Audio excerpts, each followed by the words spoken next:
Salut tout le monde. Bienvenue sur Mitaï Son Tout. Aujourd'hui, on a annoncé une mauvaise nouvelle. Côté que ancien joueur Lakers Kobe Bryant mourit dans un accident hélicoptère à l'âge de 41 ans. On a quitté la vidéo. Pas oublier abonner à la chaîne là et puis la commenter la vidéo.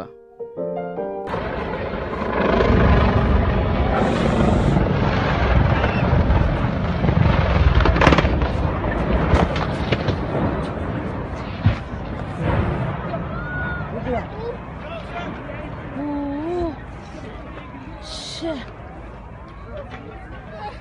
Good man. Oh, Ya Allah. Allah.